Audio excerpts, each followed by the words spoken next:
상황에도 나는 예배. 야고보서 성경 말씀은 다른 성경 말씀과 좀 비해서 가치가 없는 책으로 이렇게 많이 오해를 받아왔던 그런 책입니다. 믿음으로 구원을 받는다라고 하는 기독교의 가장 핵심적인 그런 진리에 대한 언급이 없기 때문에 그래요. 특히 이제 오직 믿음으로 구원 얻는다라고 주장했던 종교 개혁자들에게 있어서는 야고보서가 아주 가치 없는 책으로 많이 이렇게 환영을 받지 못했던 책입니다. 마치 행위로 구원을 얻는다라고 말하는 것처럼 그렇게 여겨지기도 했습니다. 그러나 성경은 절대 성경끼리 모순되고 다른 진리를 말씀하지 않습니다. 우리가 성경을 읽을 때에도 항상 그렇기 때문에 당시의 상황이 어떠했는가, 이 말씀은 누구에게 읽으라고 기록된 것인가, 또 어떤 목적을 가지고 이 말씀을 기록했는가 하는 것들을 살펴보게 되게 되면 그런 오해들을 하지 않을 수가 있습니다. 이 야고보서는 기독교를 알지 못하는 그런 초신자들에게 기독교의 진리와 구원의 그 기초를 말해주는 그런 책이 아니고요, 이미 믿고 있는 그런 성도들이 좀 믿음의 성숙함 그리고 종말론적인 그런 온전함을 이루기 위해서 무엇을 해야 될까, 어떻게 해야 될까 하는 것을 설명하기 위해서 그런 목적으로 기록된 책이다라는 것입니다. 예를 들어서 아직 기독교에 대해서 아무것도 모르는 그런 초신자들한테 복음을 전할 때 하고, 또 믿음의 생활을 하고 있는 그런 성도들을 찾아가서 권면할 때 하고, 그 전하는 내용이 다르지 않겠습니까? 안 믿는 사람에게 복음을 전하면서, 야, 너 교회 다니려면은 11조 철저히 해야 돼. 11조뿐만 아니라 감사헌금, 주일헌금 다 해야 돼. 주일 예배는 한 번도 빠지면 안 되고, 그리고 주일 예배뿐만 아니라 새벽기도, 금요 성경공부까지 다 참석해야 돼. 그러면은 그 사람이 오겠어요? 안 오지 않겠습니까? 그러면서 거기에다가, 야, 교회 다니니 쉬운 일인 줄 알아? 교회 다니면은 남보다 희생도 많이 해야 되고 헌신도 많이 해야 되고 또 고난과 이런 핍박도 많아. 이러면 차라리 교회 오지 말라는 거와 똑같지 않겠습니까? 그러니까 초신자들에게, 아직까지 복음의 진리를 모르는 사람들에게 복음을 전하는 내용과 이미 믿음의 진리 가운데 서 있지만은 환난과 핍박 가운데서 그 믿음을 좀 잘 견뎌내게 하기 위해서 권면하는 말씀은 다르지 않겠습니까? 그런 차원에서 우리가 이 야고보서를 이해를 해야 된다라는 것입니다. 그러니까 어떤 선입견을 가지지 마시고, 이 야고보서는 지금 시련 가운데, 어떤 어려움 가운데 있는 성도들과 또 오늘날 우리 같이 이렇게 믿음을 가지고 있지만은 보다 좀 성숙하고 그리고 보다 완전한 그런 모습을 갖게 하기 위해서 조금 강도 있는 그런 믿음 생활을 해라고 권면하는 그런 말씀입니다. 오늘 그 말씀을 우리에게 주신 말씀으로 생각하시고 함께 야고보서를 볼 때에 귀를 기울여 보시기 바랍니다. 일반적으로 야고보서는 전통적으로 예수님의 동생인 야고보가 기록했다고 믿고 있습니다. 예수님의 형제들은 처음에는 예수님을 안 믿었었습니다. 언제 예수님을 이렇게 믿게 됐는지 이렇게 구체적으로 성경은 말씀하고 있지 않지만은, 그러나 예수님이 십자가에 돌아가신 이후에 그분이 말씀하신 대로 부활하시게 되자 부활하신 예수님을 만나고 그들이 예수님을 믿었지 않았는가, 이렇게 고린도전서 15장 7절 말씀을 보게 되게 되면은 야고보에게도 부활하신 예수님이 나타났다라는 말씀을 듣게 될 때에 우리는 그렇게 이해를 할 수가 있습니다. 이 야고보는 다른 사도들보다는 예수님을 늦게 이렇게 믿었지만은 초대교회의 아주 중심 인물이 될 정도로 아주 확실하게 그리고 열심히 그가 예수를 믿고 봉사했고 섬겼던 그런 사람입니다. 그리고 야고보 서신에서는 이 서신을 쓰면서 본인이 예수님의 친동생임에도 불구하고 전혀 자기를 예수님의 친동생임으로 나타내지 아니하고 그저 하나님과 주 예수 그리스도의 종 야고보라고 자신을 소개하고 있는 것입니다. 그러니까 예수님을 믿는다고 하는 것은 내가 예수님을 나의 어떤 혈육의 그런 친척으로 가족으로 이럴 것을 믿는 것이 아니라 그 육체적 관계를 뛰어넘어서 예수님을 하나님의 아들 그리고 우리를 구원할 메시아 그리스도로 믿고 신뢰하고 인정한다라는 것을 의미하기 때문에 그는 순수하게 예수님 앞에서 그를 자신을 그리스도의 종 야고보다, 하나님과 주 그리스도 예수 그리스도의 종 야고보다라고 소개를 하고 있습니다. 그러면서 이 서신을 받는 사람들을, 그 수신자를 흩어져 있는 12지파라고 이렇게 말하고 있어요. 여러분, 그 이스라엘에서 12지파가 언제 생겼는지 여러분 아세요? 12지파가 언제 생겼습니까? 원래 12지파라고 하는 것은 야곱의 12아들에서 기원을 하죠. 그러나 12지파라고 지파의 개념을 생긴 것은 출애굽 이후입니다. 이스라엘 백성들이 출애굽하고 난 이후에 하나님께서 이스라엘 백성들을 이제 하나님의 언약의 백성으로 인정하시고 그것들과 함께 언약을 체결하시게 될 때에 12지파의 개념을 가지시고 그 12지파가 하나님의 약속하신 땅에 들어가면서 그 강요에 있는 동안에 12지파의 개념으로 그들이 행진하고 멈춰서고 했던 것을 이렇게 보게 됩니다. 그런데 이 12지파의 개념이 어느 시간에 사라져 버렸어요. 언제입니까? 북이스라엘이 아수르에 멸망당하고 남유다가 바벨론에 멸망당한 이후에는 이 지파의 개념이 없습니다. 그들이 다시 돌아왔을 때는 지파 개념으로 땅에 사는 것이 아니라 그냥 전국에 흩어져 살았었습니다.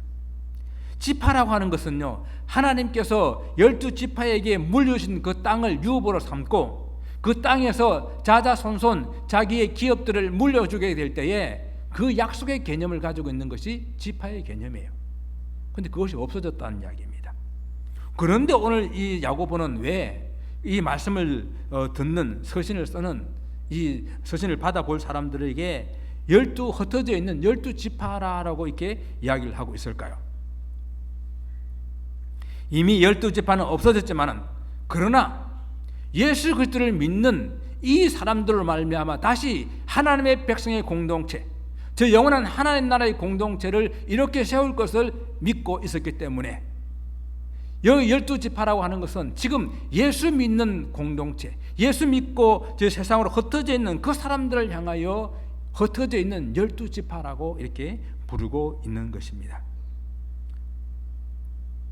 지금은 그들이 세상으로 나그네로 흩어져 살고 있지만 그러나 장차 하나님 나라의 영원한 하나님 나라에서 하나님의 왕국을 이룰 그런 백성들이기 때문에 그들을 향하여 회복할 하나님의 나라의 백성 12지파라고 이렇게 부르고 있습니다. 여전히 이 땅에서 나그네로 살아가고 있지만은 장차 이 하나님 나라를 함께 이어받을 사랑하는 성도 여러분과 저들이 바로 이 12지파입니다. 그래서 오늘 이 말씀은 우리에게도 동일한 그런 권면의 말씀을 주신 줄 알고 이 말씀을 함께 묵상할 수 있기를 원합니다. 우리가 살고 있는 이 세상은 참 시련이 많아요. 겉으로 볼 때는 어려움도 없고 편안한 것 같지만은 시험 없는 사람, 어려움 없는 사람이 없습니다. 정말 시련이 없는 가정이 없고 시련이 없는 그런 사업장이 없고 시련이 없는 그런 사회와 나라가 없다라는 이야기예요. 요즘 시대를 글로벌 시대라 그러지 않습니까?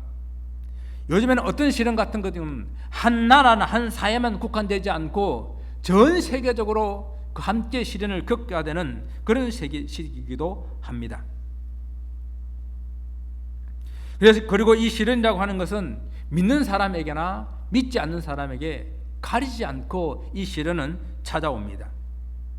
그런데 더욱이 우리 믿는 사람들은요, 이 세상 가운데서 당하는 시련과 함께 또 믿음 때문에 예수를 믿는다는 그 이유 때문에 더 잘 믿기 위해서 우리가 받아야 되는 그런 시련이 또 첨가되어 있다, 추가되어 있다라는 것입니다. 그래서 야고보서는 오늘 본문에서 여러 가지 시험이라 말했어요. 시험 종류도 다양하고 또 그 시험 정도도 다양하기 때문에 모든 종류의 여러 시험들이 우리가 살아가는 이 세상 가운데 우리 믿는 성도들이 이 시험을 당하고 살아가고 있다라는 것입니다. 그래서 여러 가지 시험이란 이 말은 원래 단어가 여러 가지 색깔이라는 그런 단어예요. 여러분 눈에 보이는 색깔이 얼마나 다양해요. 우리 일반적으로 다양한 색깔 하게 되면은 빨르노초 파남보 7가지 무지개 색이라 그러죠. 그런데 그 무지개 7가지 색깔 사이사이에 얼마나 많은 색들이 또 있는지 아십니까? 그래서 사람들이 볼 수 있는 색은 약 150 내지 200개 정도의 색이라 그래요. 그런데 그 사이에 실제 우리가 보지 못하는 색깔이 다 합하게 되게 되면은 2의 24승이라 그럽니다. 그것을 계산하고 보면 약 400만 개라고 그래요. 400만 개. 물론 이 야고보가 400만 개의 색깔을 생각하면서 이 여러 가지 종류의 시험이라고 말하지는 않았겠지만은 그만큼 우리가 살아가는 세상 가운데에 당해야 되는 찾아오는 시련과 시험들이 많다라는 그런 이야기겠죠. 이 초대교회 야고보 서신을 쓰는 이 당시에는 뭐 오늘날만큼 다양한 그런 시험은 없었겠지만은 그러나 초대교회는 다양하지는 않아도 이거 시험의 정도가 오늘날보다 훨씬 더 깊었고 그리고 심각했고 그리고 더욱더 실제적인 시험들이 그들에게 있었다라는 것입니다. 각 시대마다 또 각 사람마다 다른 시험들이 있습니다. 이 시험은 만약이라고 하는 어떤 조건적인 것이 아니라 사실 누구에게나 필연적으로 이 시험이 있기 때문에 만일 여러분들이 어떤 여러 가지 시험을 만나거든 이렇게 번역되는 것이 아니라 여러분들이 당연히 필연적으로 시험을 만날 것입니다. 그 시험을 만날 때에 라고 이렇게 번역을 해야 됩니다. 우리 성도들도 그런 시험을 당할 때에 그런 시험에 떨어지게 될 때에 어떻게 해야 되는지 오늘 야고보 사도가 권면을 하고 있습니다. 어떻게 하라고요? 온전히 기뻐하라. 아니 그래도 이건 좀 아니지 않습니까? 시험이 뭐가 즐거운 일이라서 시험을 만나면 기뻐할 수 있겠습니까? 이 시험이라는 이 단어가 여러분 많이 들어보셨죠? 페이라스모스라는 이 단어가 시험이라는 단어인데 이 시험이라는 단어는 두 가지 이런 뜻을 가지고 있는데요. 한 경우에는 디모데전서 6장 9절에서 말씀처럼 어떤 내적인 유혹, 템테이션 이런 유혹하는 것, 미혹하는 것 이런 시험을 말하는 거예요. 그러나 또 그것뿐만 아니라 또 한쪽은 외적을 찾아오는 것은 고난, 연단, 시련 이런 베드로전서 4장 12절에서 말씀하고 있는 그런 시련들도 같이 이 단어를 가지고 이렇게 쓰고 있습니다. 그래서 특별하게 뭐 구분할 수도 있지만은 구분하지 않고 쓰는 경우들이 많다는 거예요. 그래서 이 단어를 특별하게 구분하지 않고 두 가지 뜻을 다 사용할 수 있기 때문에 혹은 시험이나 혹은 시련이 우리가 찾아올 때라는 이 의미로 좀 폭넓게 이해해서 성도들이 당하는 여러 가지 내적, 외적 그런 시험과 시련 모든 어려움들을 다 포함해 가지고 생각하면 될 것 같습니다. 그런데 이런 어려움들이 찾아오면 이런 시험과 시련이 찾아올 때에 우리 보고 기뻐해라, 기쁘게 여겨라 이렇게 말씀하시는데 그렇게 말씀하시면 이유가 있지 않겠어요? 시험이 도대체 어떤 유익이 있길래 우리에게 시험이 찾아오면 기뻐해라 라고 말씀하시는 것입니까? 오늘 본문의 말씀은요, 시련은 인내를 만들어낸다 그랬습니다. 3절 말씀을 보게 되게 되면요, 이는 너희 믿음의 시련이 인내를 만들어내는 줄 알미라 이렇게 말씀하고 있습니다. 시련이라고 하는 것 모두가 다 싫어하는 것이지만은 그러나 이 시련은 우리에게 꼭 필요한 것이다라는 것입니다. 여기 특히 이제 믿음의 시련이라고 말하고 있는데 이 시련이라는 것은 마치 학교에서 시험을 보아야 다음 단계로 나아갈 수 있고 시험을 봐야 대학에 합격할 수 있고 그것은 시험 같은 것이에요. 아니면은 이 금을 재련하게 될 때에 그 불순물들을 다 없애기 위해서 또 불에다 집어넣고 또 불에다 집어넣고 하는 그런 재련 같은 연단 같은 것을 의미합니다. 학교에서 시험을 치는 그 이유가 학생들의 실력을 평가해 가지고 정말 그 인정받게 하기 위함이 아니겠습니까? 금도 순도를 높이기 위해서 불의 연단을 받아야 하는 것처럼 우리 믿음도 이렇게 시련을 통해서 정말 믿음의 정도나 믿음의 순수함을 평가받을 수 있다라는 것입니다. 믿음의 시련을 통해서 만들어내는 것을 인내라고 말했습니다.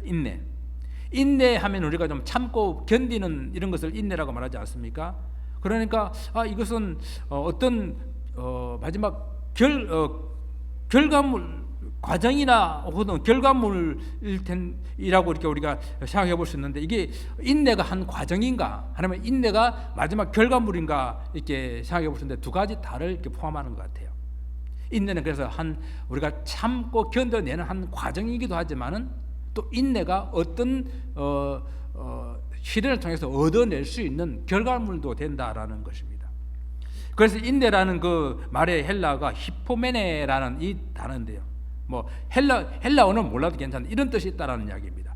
무엇 아래에서 하는 단어하고 그리고 머물다라는 단어가 합쳐져 있는 그런 뜻이라는 거예요. 그러니까 인내한다라고 하는 것은요, 비록 어려운 환경과 시련과 시험이 있는 그런 삶 가운데서도 나의 믿음이 변하지 아니하고 약해지지 아니하고 내가 가진 신앙을 끝까지 머물러 있게 하는 것, 그런 환경 속에서도 그런 환경 아래에서도 내가 끝까지 믿음을 머물러 있게 하는 것, 그것을 인내라고 말하는 것입니다. 여러분 자꾸 배가 나오죠. 자꾸 배가 나와요. 나이가 들면 자꾸 이제 배가 나오는데 어디 감출 수도 없고 자꾸 배가 나와요. 그래서 배를 좀 집어넣기 위해서 여러분 하는 운동이 뭐가 있습니까? 플랭크가 좋다고 그러더라고요. 플랭크가 뭡니까? 이 팔꿈치로 엎드려 가지고 몸을 수평을 유지해서 이렇게 버티는 거 아니겠습니까? 이 플랭크 하면 한 얼마나 견디세요? 처음에는 30초도 어려워요. 그죠? 그렇지만 자꾸 하다 보게 되면 1분, 2분, 3분 견뎌내는 거예요. 그와 마찬가지로 우리가 연단이라고 하는 것은 그렇게 끝까지 처음에는 30초였는데 나중에는 1분을 견뎌낼 수 있는 것, 그 다음에는 2분을 견뎌낼 수 있는 것, 그 다음에 3분을 견뎌낼 수 있는 그 결과물을 얻게 하는 거예요. 그것이 바로 우리에게서 연단이, 그런 인내라고 하는 결과물을 우리에게 준다라는 것입니다. 우리가 가진 믿음이 진정한 참 믿음이라고 한다면 우리에게 시험이 찾아오고 시련이 찾아오게 될 때에 그 아래에서도 끝까지 우리가 믿음을 견뎌내는 그 인내를 만들어낸다라는 것입니다. 그래서 사도 바울은 로마서에서 우리가 환난 중에도 즐거워하나니 이런 환난은 인내는 연단은 소망을 이루는 줄 알미로다라고 말하고 있습니다. 그러니까 야고보가 말하는 믿음이라고 하는 믿음은 이런 겁니다. 한번 내가 믿습니다라고 하는 이 믿음, 그 입술로만 고백하는 것으로 이렇게 끝나는 것이 아니라 정말 믿는다고 한다면은 그 믿음이 시험과 시련과 연단 속에서도 끝까지 견뎌내고 인내하는 것, 그것을 믿음이라고 야고보서는 말하고 있는 거예요. 구원받고 우리 하나님 백성 되는데 절대적으로 필요한 것은 믿음이죠. 맞습니다. 그렇다고 믿음 그거 자체가 마치 주문처럼 절대화되고 우상시 되어서는 안 된다라는 그런 의미죠. 그저 입술로만 믿습니다 하게 되면은 구원받는다라는 뜻이 아니라는 이야기예요. 믿음이 만사형통의 도구가 되어서는 안 된다는 거예요. 믿음이 중요한데, 믿음이 중요하기 때문에 그 믿음은 어떤 환경이나 상황에 따라서 어떻게 해요? 변하면 안 된다라는 거예요. 믿음이라고 하는 이것도 우리가 시련이라는 또 연단이라는 이런 것을 통해 더욱더 강한 믿음으로, 더욱더 큰 믿음으로, 더욱더 확고한 믿음으로 자라나가야 된다라는 것입니다. 이것을 믿음의 시련을 통해서 만들어지는 인내라고 부르는 것입니다. 또한 두 번째는 이런 시련은 성도를 온전한 성도가 되게 한다라고 말씀합니다. 그래서 야고보는 시험과 시련 속에 있는 성도들에게 그 시험과 시련을 피해가지 마라, 숨지 마, 그리고 그 속에서 인내를 온전히 이루라고 이렇게 권면을 하고 있는 거예요. 여러분, 이왕 시련을 통해서 인내를 만들어내려면은 좀 온전한 인내를 만들어내는 것이 더 유익하지 않겠습니까? 인내를 온전히 이루라는 이 말을 좀 쉽게 표현하게 되면요, 인내가 온전한 그런 결과물을 만들어내도록 해라라는 그런 뜻입니다. 인내라고 하는 것을 가지고, 이게 인내도 사실은 하나의 결과물이기도 하지만은 또 다음 단계로 나아가는 하나의 과정이기도 합니다. 인내를 이루는 것이 최종 목적은 아니라는 거예요. 아, 저 사람 참 인내력이 있어. 그것이 목적이 아니라는 거예요. 그걸 통해서 진짜 만들어내고 싶은 것이 있는데 뭔가 하면은 완벽한 식스팩, 그것처럼 우리에게 완전한 믿음, 다른 말로 온전한 그리스도인이 되는 것, 그것이 시련을 통해서 만들어내는 인내, 그 인내를 통해서 최종적으로 얻어야 되는 결과물이라는 것입니다. 우리가 성도로서, 그리스도인으로서 온전하고 모든 것이 다 갖춰지고 정말 아무 부족함이 없는 상태, 그 상태를 우리가 이루어야 된다라고 말씀하는 거예요. 그래서 사도 바울이 에베소서에서 말하고 있는 그리스도의 그 장성한 분량에까지 자라라 하는 말과 동일한 거예요. 그렇게 보게 되게 되면은 사도 바울이 주장하는 믿음이라고 하는 것과 야고보가 말하고 하는 믿음이라고 하는 것이 다른 것이 아니라는 거예요. 절대 상충되지 않습니다. 사도 바울이 오늘 에베소에서 이 믿음이라 말할 때 뭐라고 말하고 있습니까? 우리가 다 하나님의 아들을 믿는 것과 아는 일에 하나가 되어 온전한 사람을 이루어 그리스도의 장성한 분량에 충만 데까지 이르리니. 아는 것과 믿는 것이 하나가 된다고 했잖아요. 그래서 이 아는 것은요, 그냥 지식적으로 아는 것을 말하는 것이 아닙니다. 경험적으로 실천해서 아는 것을 말하는 거예요. 그러니까 믿는다라고 하는 것은요, 그 믿는 것만큼 내가 하나님의 말씀대로 살아서, 그래서 예수님이 누구신지, 내가 믿음이 무엇인지를 아는 것을 말하는 것이거든요. 그래서 우리가 믿음이라고 하는 것은 입술로 믿습니다 하는 것이 아니라 정말 하나님을 내가 믿는 것, 그리고 그 믿는 대로 내가 하나님의 말씀을 가지고 살아내는 것, 그것이 하나가 되는 것, 그래야 온전한 사람, 그래야 그리스도의 장성한 분량에 충만한 데까지 자라갈 수가 있다라고 하는 것입니다. 그래서 야고보는 그것을 동일하게 다른 표현으로 이렇게 이 시련은 믿음의 연단을 가지게 되는데, 이 연단을 통해서 인내를 만들어내고, 이 인내는 결국 그리스도인의 온전한 그리스도인을 만들어낸다, 이렇게 연결을 하고 있는 거예요. 여러분, 인내가 온전히 발휘되면요, 온전하고 구비하고 부족함이 없는 그런 온전한 그리스도인이 될 수 있다라고 성경은 우리에게 말씀합니다. 시련을 통해서 온전한 인내를 얻고, 인내를 통해서 그리스도인의 온전함을 이루는 것이, 그러니까 결코 한 번에 그냥 믿습니다 하고 되는 것이 아니라는 거예요. 계속해서 우리는 이 믿음의 삶을 keep going 해가지고 이룰 수 있는 그러한 믿음이라는 이야기입니다. 그렇다고 보기에는 이 믿음이라고 하는 것은, 이 온전함이라고 하는 것은 이 땅에서 다 이루는 것이 아니라 마지막 종말론적으로 이루어야 될 그런 온전함이 아닌가 저는 생각하는 거예요. 이 말은 우리의 믿음이 마지막 주님 앞에 설 때에 정말 인내하고 견뎌내야 하고, 그렇게 되었을 때에 마지막 날 온전한 모습, 그리스도의 장성한 모습, 불가발 썩지 아니할 영광을 몸을 입은 그 모습으로 우리가 분명하게 서게 될 그 소망을 가지고 끝까지 우리는 이 믿음을 지켜나가는, 그것이 믿음이다라는 것입니다. 그렇지만 분명히 종말론 마지막 그때에 이루어질 그런 소망이긴 하지만은요, 이 땅에 살아가는 동안에도 우리는 점점 변화되어가는 그 모습들을 보여야 되는 거예요. 또한 보입니다. 여러분들 그렇지 않습니까? 처음 예수님 믿을 때와 지금이 많이 다르지 않습니까? 우리가 세상에서도 어떤 어려운 일을 한번 경험하고 나면요, 그 다음에는 그 일이 경험이 돼가지고 그 다음 일들을 잘 해나갈 수 있는 것처럼 우리 믿음의 이 인내, 연단도 우리가 그것을 통해 가지고 조금씩 성장해 나가는 것을 우리는 보게 됩니다. 때로는 그것이 실수하고 실패하는 그런 일이라 하더라도 그것 통해서 다음에는 더 좋은 경험을 통해서 우리가 한 걸음 더 나아갈 수가 있는 것입니다. 그렇기 때문에 사랑하는 성도 여러분, 지금 여러분들이 당하고 계시는 혹 어떤 시험이나 어떤 시련이나 어떤 어려움들이 있다고 한다면 포기하지 마시고 좌절하지 마시고 피해가지 마시고 그것을 견디어 인내하고 그래서 조금씩 우리가 성숙해 나가는 그런 삶으로 살아갈 수 있기를 원합니다.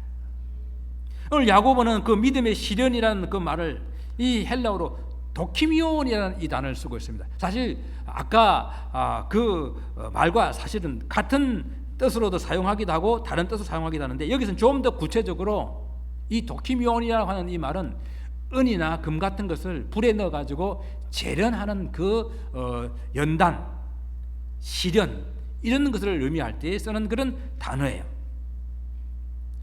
이 금을 재련하기 위해서 불에 집어넣어가지고 순수한 금과 은을 만들어내는 것처럼 우리 성도들도 이 믿음의 시련이라는 이 불로 연단하여서 믿음의 우리 불순물들을 다 제거하고 순수한 정금 같은 그런 순수한 믿음을 만들어내는 그것을 믿음의 시련이라는 단어로 쓰고 있습니다. 그래서 마치 도자기를 굽는 장인이 도자기를 잘 이렇게 만들어 가지고 그걸 가마솥에 집어넣어서 불가마에 집어넣어서 불을 떼는데 그래서 깨지지 않고 일그러지지 않고 마지막까지 불을 잘 견뎌서 그 장인이 원하는 대로 나왔을 때에 그때에 이 장인이 외치는 말이 뭔가 하면은 도키모스라고 말하는 거예요.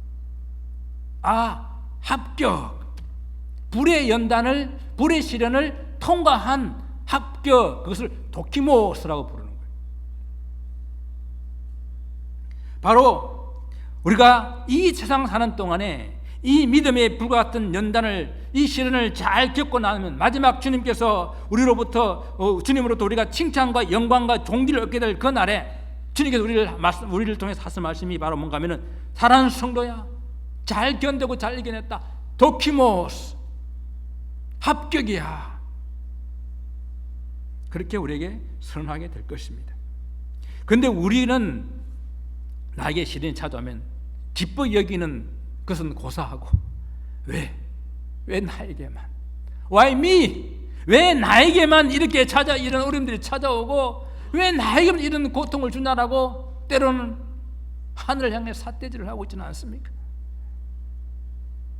그러나 이제는요 이 믿음의 시련이 주는 유익이 무엇인지를 우리가 알았기 때문에 시험이 찾아오고 시련이 찾아오게 될 때에 왜 기뻐해야 되는지 우리에게 이 말씀하고 있는 말씀을 좀 깊이 묵상할 수 있기 바랍니다. 내 형제들아 너희가 여러 가지 시험을 당하거든 온전히 기쁘게 여기라라는 이 말씀을 주님 때로는 잘 이해가 되지 않지만은 오늘 내 마음속으로 받아들이고 내가 이 말씀을 내 마음속에 새깁니다. 시험 시련 그 자체가 결코 즐거운 일은 아니지만은 하나님께서 시험과 시련을 주시고자 하는 분명한 목적이 있다는 것을 우리가 알기 때문에 주님 피해가지 않겠습니다. 그 시련을 이길 수 있도록 기도하면서 함께 나갈 수 있기를 바랍니다. 오늘 이 말씀에 이야기가 되게 되면은 하나님께서 우리 성도들에게 시험과 시련을 주시는 분명한 이유가 있지 않습니까? 그것이 무엇입니까? 다른 말로 시련과 시험을 통해 얻는 유익이 무엇입니까? 첫째는 인내를 만들어낼 수 있다고 그랬죠.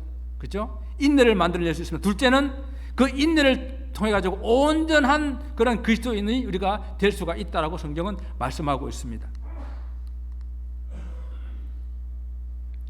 그 찰스 코만이라는 이 여사가 곤충을 연구하는 그런 학자인데요. 애벌레가 나방이 되는 것을 1년 동안 열심하게 관찰을 했다고 그래요.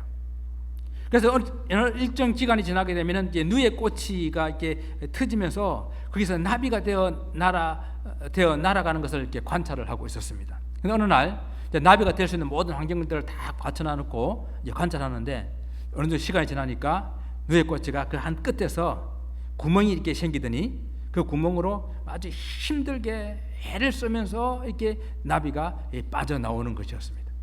그리고는 한동안 날개짓을 이렇게 해대며 퍼덕퍼덕거리다가 나중에는 하늘을 향해 힘차게 날아가는 것이었습니다. 그래서 코만 여사는 그 작은 구멍으로 나오는 그것이 너무도 좀 이렇게 보기가 안타까워 가지고 그 나오는 구멍을 조금 크게 이렇게 만들어 주었어요. 쉽게 좀 나오라고. 그런데요, 놀라운 사실은 그 큰 구멍으로 쉽게 나온 그 나비는 날지 못하고 얼마 있다가 죽고 말았다는 거예요. 그래서 그는 계속해서 연구를 합니다. 그러면서 놀라운 사실을 깨달았다는 거예요. 나비가 그 누의 꼬치를 뚫고 나오기까지 여러 날 몸부림치며 고통하며 그 비좁은 공간을 비집고 나오려고 하는 그 순간에 그 몸의 그 영양분이 그 날개 쪽으로 다 모이게 되고 그 날개 쪽에 힘이 가게 되고, 그래서 그 시련을 겪고 난 이후에 나왔던 나비들은 힘차게 창공을 향해 날아갈 수가 있게 됐다라는 이야기입니다. 사람들은 시련이 없는 사람을 동경하고 삶을 동경하고 또 시련이 없는 그런 삶이야말로 축복받은 삶이라고 이렇게 생각하기 쉽습니다. 그러나 시련이 없다면 우리는 온전한 그런 인격을 갖출 수가 없다라는 거예요. 우리 믿음의 시련이 없다면 정말 믿음의 성숙한 그 모습으로 우리가 나갈 수 없다라는 것입니다. 그렇기 때문에 이 고난과 이 시련은 우리가 영원한 생명의 날개짓을 하게 하는 힘과 영양분을 공급해 준다라는 사실입니다. 그러므로 사랑하는 성도 여러분, 우리 성도들은 여러 가지 시험과 시련을 만나게 됩니다. 그때 불평하거나 낙심하거나 피하거나 이렇게 하지 마시고, 오늘 본문은 어떻게 하라고 이렇게 말씀하고 있습니까? 온전히 기뻐하라고요. 시련을 기쁘게 여기라고 말씀하십니다. 시련은 우리를 기쁘게 하는, 시련의 이 시련에 대한 참된 이 처방전이라 그럴까요? 시련을 겪고 이길 수 있는 처방전은 오늘 본문에서 첫 번째 말씀하고 있는 이 기뻐하는 것, 시련이 찾아올 때에 기뻐하는 것이 시련을 이겨낼 수 있는 참된 처방전입니다.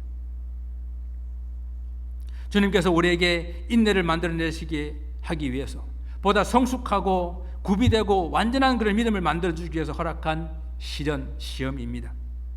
하나님은요, 결코 우리를 시련을 주셔가지고 그것을 겪고 있는 우리 고통당하는 우리를 바라보시고 기뻐하시고 즐거워하시는 분이 아니세요. 우리에게 시련과 시련을 주실 때는 보다 성숙한, 보다 놀라운 세계를 경험할 수 있는 그런 하나님의 축복을 주시기 위함이라는 분명한 사실을 아시고, 우리가 정말 걸어가야 하는 그런 모든 길을 다 아시는 그런 주님께서 우리를 연단하신 후에 우리를 정말 정금같이 나오게 하시려고 주시는 시험과 시련의 사실을 여러분 아시고, 시련이 찾아올 때에 기대하십시다. 이 시험을 견디고 이겨내고 나면은 좀 더 단련되어 있을 보다 성숙해져 있을 그 나를 소망하며 기대하며 시련을 찾아올 때에 기쁘게 여길 수 있는 저 여러분 되시기를 주님 이름으로 축원을 드립니다. 기도하겠습니다.